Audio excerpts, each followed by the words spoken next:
ara presentarem al Neria Dorivolva, és estudiant de batxillerat musical de Cervera i mentre fem una petita pausa ens farà unes quantes cançons. Que disfruteu tots molt amb ell.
Vamos a acabar un poquito bien la reunión, vamos a hacer las preguntas que tenemos que hacerle aquí a...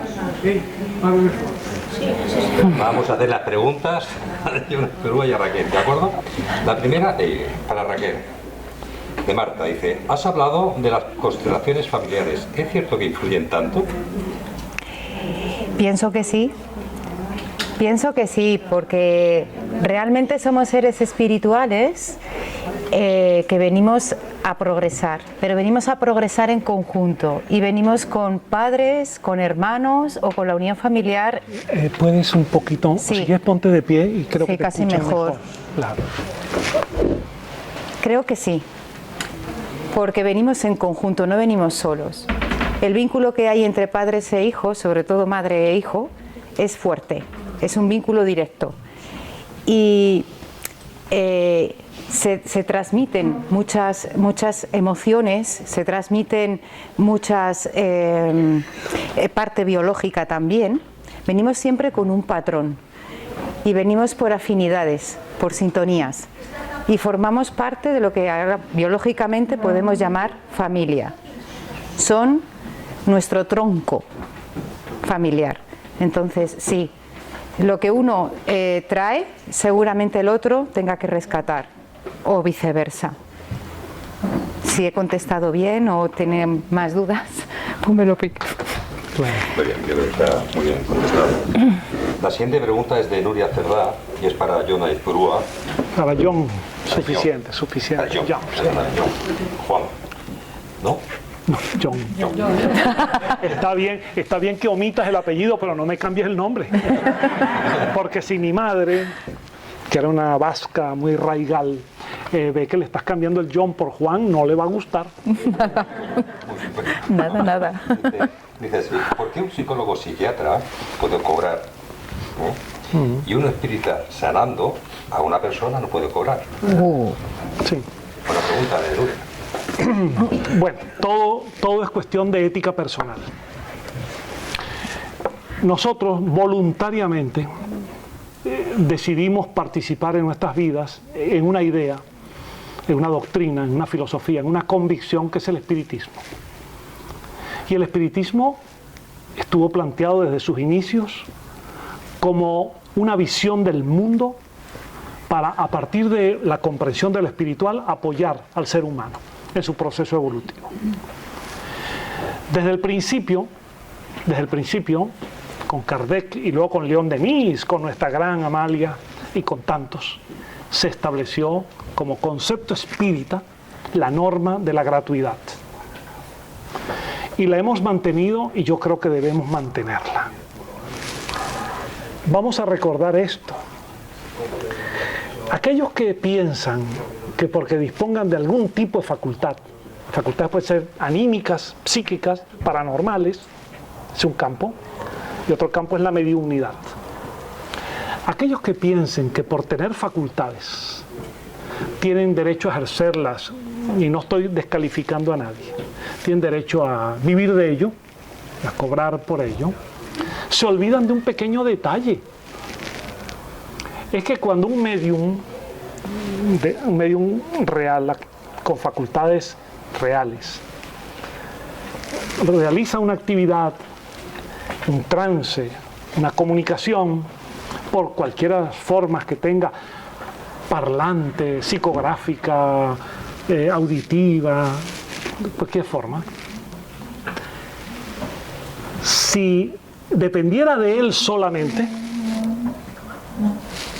podría ser una manifestación psíquica limitada. Pero si es mediunidad por definición, requiere la participación de entidades espirituales distintas a él. Y la pregunta es, ¿y por qué esos espíritus no lucran? Porque también son parte del fenómeno. Porque están en aquella realidad. Cada vez, amigos míos, cada vez, y la historia es implacable sobre esto, desde el siglo XIX a nuestros días, cada vez que un medium ha decidido practicar su facultad con ánimo de lucro, ha terminado, uno, produciendo fraude. Porque cuando se paga, cuando un público paga, está esperando un espectáculo. Está esperando que pase algo. Y si ese día, como suele ocurrir en una sesión mediúnica, ese día no se produjo ninguna comunicación y esas personas han cobrado, van a reclamar. Y saben lo que hace ese medium, aún teniendo facultades verdaderas, finge teatraliza porque hay un público que ha pagado. Porque los espíritus, que son otros los componentes, yo diría el componente esencial de la mediunidad, los espíritus no tienen interés los espíritus con cierto nivel evolutivo, moral, intelectual, no tienen ánimo de lucro. Es un abuso lucrar en nombre de ellos. Y por eso se apartan, como dice Kardec, se apartan y se retiran. Brevemente, pongo un caso histórico emblemático. Una medium italiana, napolitana, una de las grandes medium de la historia, facultades intelectuales y defectos físicos, Eusapia Paladino, la gran Eusapia, la que convenció a Lombroso, la que convenció a muchos estudiosos italianos de su tiempo y vino a Europa. Mientras se mantuvo en las líneas de la modestia, por supuesto, si había que a esa campesina napolitana traerla a París, como hizo el Instituto Metapsíquico de París, traerla, había que pagarle el boleto que fuera y el hotel, la comida, obvio. Mientras se mantuvo en esas líneas, los fenómenos fueron impresionantes. Tan convincentes que llevaron al padre de la criminología, al médico y psiquiatra César Lombroso, a declarar que su escepticismo había sido vencido. Gracias a Eusapia Paladino. En cuanto se envaneció, porque la vanidad es un factor dañino en la mediunidad, en cuanto la vanidad pudo con ella, los elogios desmedidos, era una medium perfecta, olvidando lo que incluso en el libro Los Mediums, Kardec le preguntó a los espíritus, hay unos medium que se dicen perfectos, y el espíritu Erasto le dice, perfecto solo Dios, decir que es un buen medium y ya es mucho. En cuanto pasó a lucrar, comenzaron los fraudes.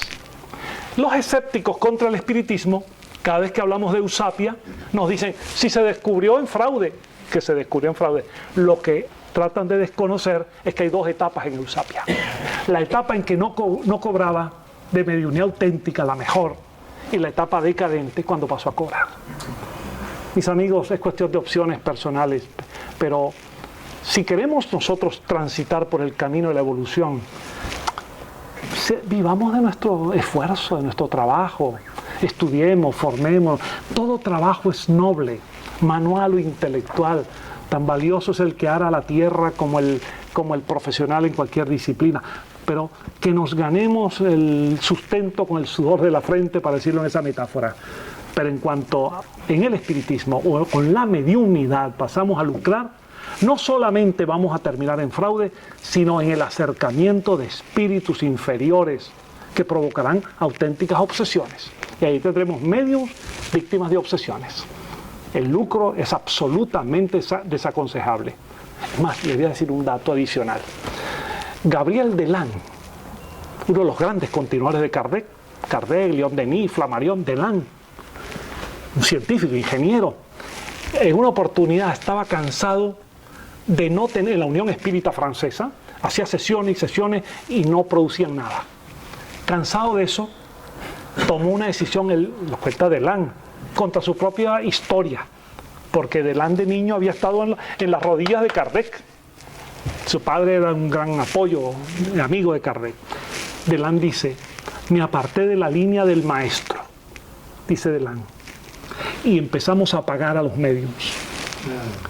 La cantidad de fraudes que se produjeron me hicieron volver al concepto del maestro.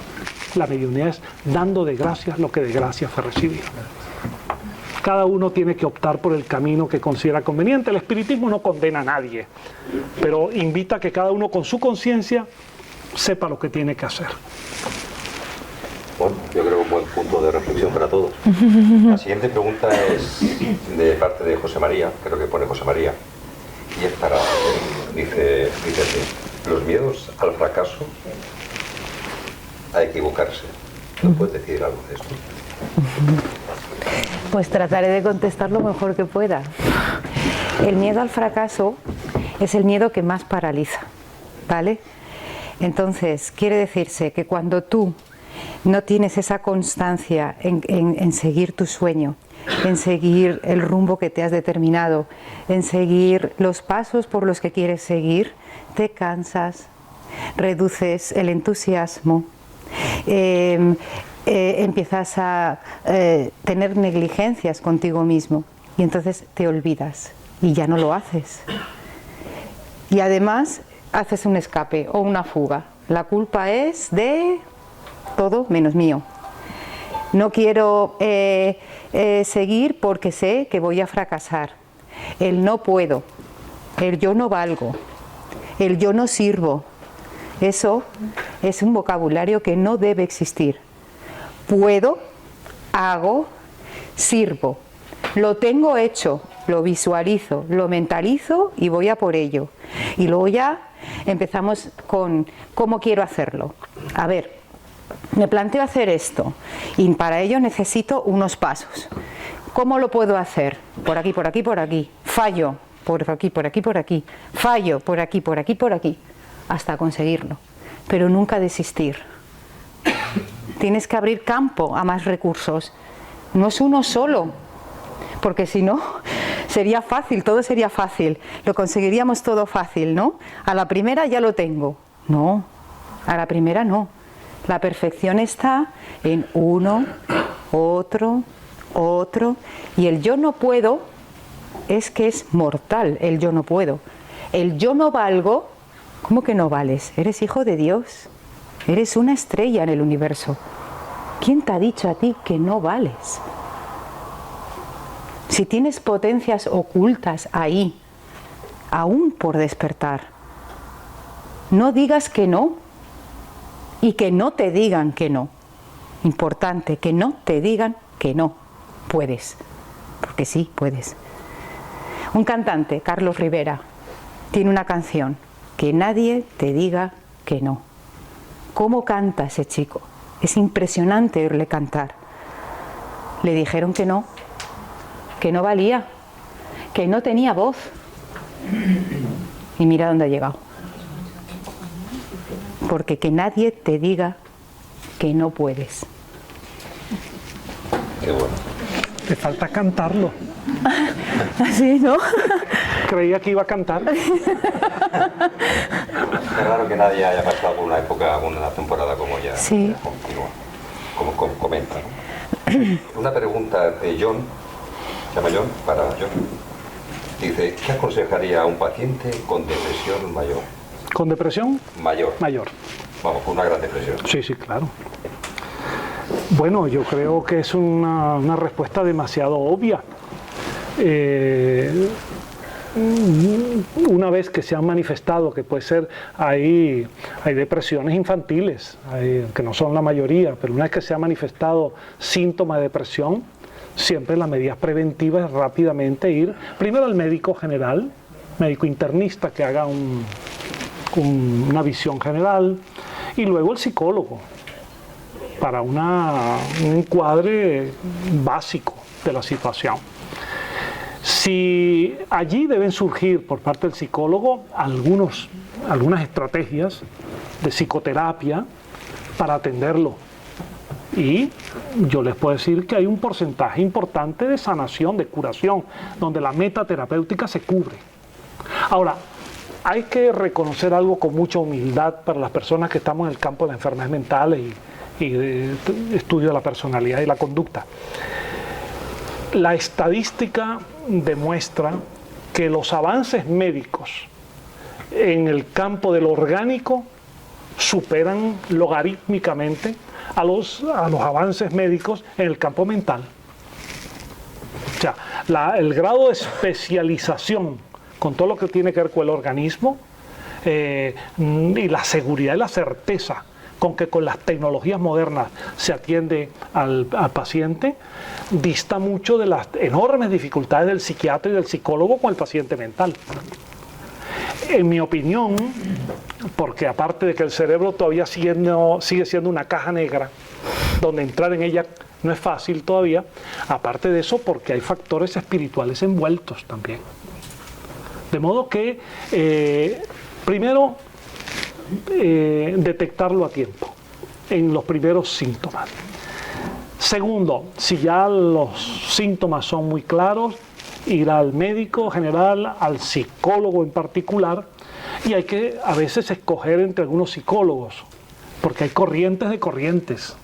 Psicólogos conductuales, psicólogos psicoanalíticos, psicólogos gestálticos, psicólogos humanistas, psicólogos transpersonales. Hay muchas tendencias y hay que ver, hay psicólogos más especializados en unos campos que en otros, como cualquier médico.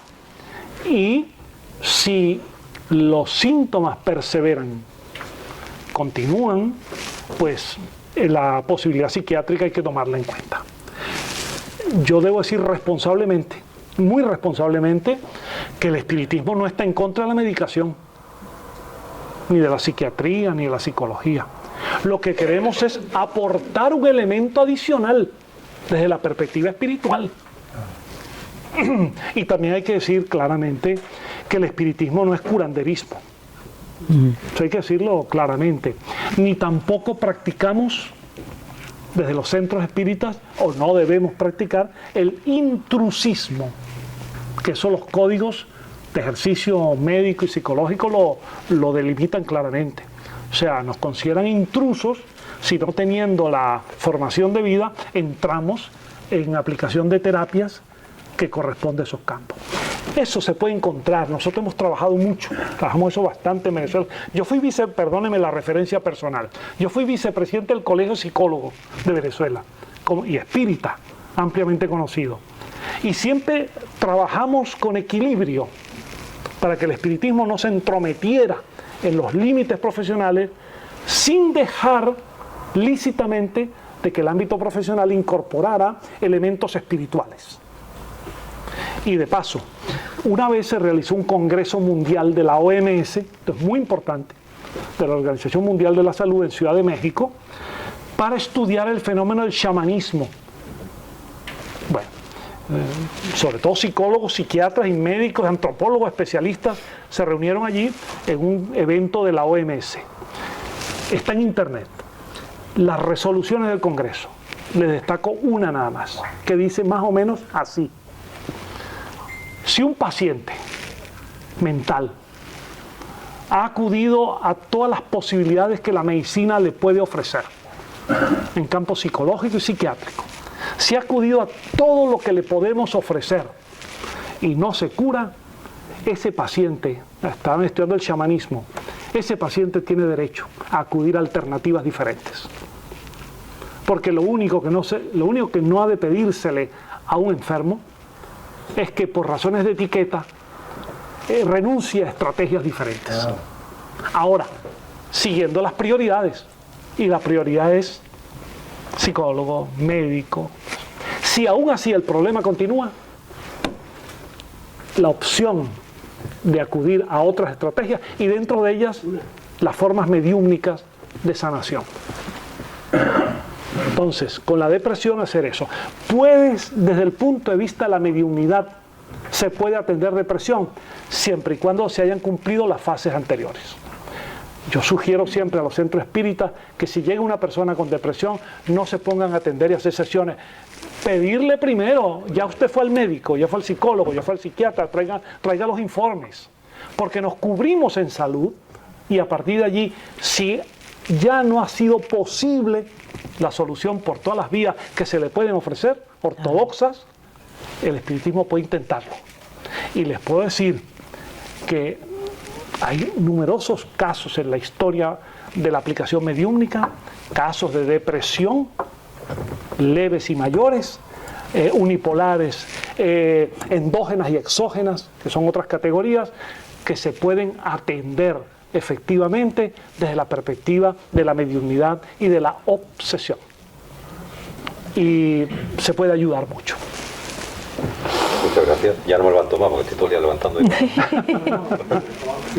Queda solo una pregunta. ¿De acuerdo? Esto es de Benjamín de Zaragoza. Benjamín, me acuerdo de ti ahora, de nombre. Gracias. ¿Vale? Dice, ¿qué relación tienen las enfermedades psíquicas? Perdona, esto es para ti, yo. Sí. Dice, ¿qué relación tienen las enfermedades psíquicas con el baremo en la codificación espírita? Muy bien. Los que han leído el libro mío, Los Fundamentos del Espiritismo, saben que tengo un capítulo completo sobre la obsesión y la desobsesión, dentro de los fundamentos del espiritismo. Yo les comenté en la exposición que se podía hacer un resumen de ese baremo psiquiátrico en 3 categorías diagnósticas: neurosis, psicosis, esquizofrenia. Mutatis mutandis, cambiando lo que haya que cambiar, se puede hacer una correlación entre esa visión oficial psiquiátrica del DSM y la visión espírita ofrecida por Kardec. Cuando Kardec estudia la obsesión, a mi juicio con mucha propiedad, plantea un esquema didáctico producto de sus muchas experiencias en el campo mediúmnico. Léanse El cielo y el infierno y verán la cantidad de comunicaciones de espíritu en las más diversas categorías y situaciones en el mundo espiritual. Kardec propone un modelo, no tiene por qué ser exacto, pero es un modelo bueno, de la obsesión en 3 niveles de complejidad, que él los llamó con mucho acierto. Yo creo que es una terminología vigente hoy en día. Llamó obsesión simple a aquella en la que un espíritu está interfiriendo en el pensamiento, en la conducta, en la voluntad de la persona, pero de manera relativamente leve, ocasional, circunstancial. Bien, eso lo llamó obsesión simple. Y el gran consejo para la obsesión simple es, pues, eleva tus pensamientos, reúnete con mejores personas. Si tienes algún tipo de signos mediúmnicos, pues estudia en un centro espírita, lee la obra espírita, todo eso. La obsesión simple se corresponde en síntomas perfectamente con la neurosis, perfectamente. Kardec se da cuenta que hay unos fenómenos más complejos y los llama de fascinación. Y dice, ¿por qué utilizo el nombre fascinación? Que se utiliza, por cierto, aparte en magnetismo mesmeriano, y se utiliza también en hipnología, en otras categorías, y se utiliza, por supuesto, en otros contextos donde decimos cómodamente que nos fascina algo. A esta muchacha le fascinó ese artista, ese cantante, le fascina. Aquí fascinación es otra cosa. Kardec dice, es la ilusión de los sentidos provocada por la acción negativa, dañina de un espíritu. ¿Por qué se ilusionan los sentidos? Porque la gente empieza a creerse lo que no es, por lo tanto se despersonaliza. La gente empieza a tener en ese desajuste situaciones en su entorno que las confunde, se desrealiza. Y entonces, allí en los casos de fascinación ocurren esas cosas de personas que porque un espíritu se lo dijo, sin saber ni quién es ese espíritu ni cómo se lo dijo, se van a un lugar lejos a desenterrar un tesoro. Si ustedes se vieran la cantidad de gente que ha ido a desenterrar tesoros, lo peor es que luego su frustración acusan al espiritismo, en lugar de haber leído a Kardec de que eso era una superstición. Se fascinan con eso. Y hay otros que en ese nivel de fascinación están tan engañados, tan ilusionados en sus sentidos, que tienen un objeto pequeño, una caja de algo, y se imaginan que eso es un invento, un electromagno superior que va a revolucionar las capacidades iónicas y electrónicas. Y se imagina eso y empieza a inventar y a fabular. Eso se corresponde perfectamente con la psicosis. Y Kardec se dio cuenta que hay un problema mayor. Los que estaban recluidos en los sanatorios, los que habían perdido totalmente la identidad, estaban disociados. Kardec llamó eso subyugación, porque estaban en un continuo trance, dominados no solo mentalmente, sino corporalmente por un espíritu. Están bajo el yugo del espíritu. Eso es esquizofrenia. Entonces, el baremo de Kardec y el baremo de la psiquiatría tienen una asombrosa correlación. Eso es un elemento, agradezco que lo hayas preguntado, muy importante del aporte del espiritismo a la comprensión de la enfermedad mental. Muchas gracias. Muy bien, pues muchas gracias. A vosotros. Sí, bueno, muy buenas tardes a todas y a todas. També vull saludar gratament als veïns del poble de Benavent, muy benvinguts. Y cuando Rafael dice que empezamos, pues empezamos, cuando él es el organizador. En todo caso, nada, daros solo la bienvenida aquí a Benavent de ese día, que seáis muy bienvenidos, que esta jornada sea muy fructífera, que ha comentado ¿Se sent això o no? ¿Sí? Tal como ha comentado Rafael, pues habrá unas charlas muy interesantes, creo que serán así.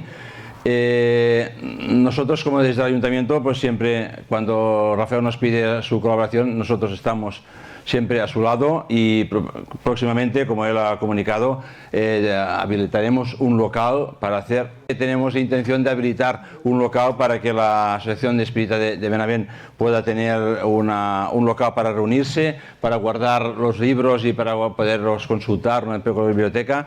Y esta es nuestra intención y creo que en los próximos días esto, Rafael, será una realidad, tal como hemos hablado. La verdad es que siempre que Rafael nos pide una cosa nosotros estamos, pero que nosotros cuando pedimos algo a él también, quiero decir que él siempre está al lado del ayuntamiento, está al lado del pueblo para colaborar y evidentemente nosotros no lo haremos de otra manera que no sea esta. En todo caso, yo poca cosa más tengo que añadir. Que tengáis unas buenas jornadas, que os lo paséis muy bien. Yo os tendría que dejar porque tengo una celebración familiar, ya se lo comenté a Rafael, que vendría solo exclusivamente a hacer esto porque tengo una celebración familiar en mi casa. Y esto, reiterar que os lo paséis muy bien, que sea muy interesante, desearos una buena estancia en nuestro pueblo, en Benavent, y que tengáis también un feliz retorno a vuestros lugares y que todo vaya muy bien. Y que nada, reitero, nuestra disposición del Ayuntamiento, a disposición de la jornada de espiritistas, siempre como cada año. Ya no es muchos años que llevamos haciéndolo y así continuaremos estando al lado del Rafael y de la organización de sus jornadas espiritistas. Muchas gracias y que vaya muy bien.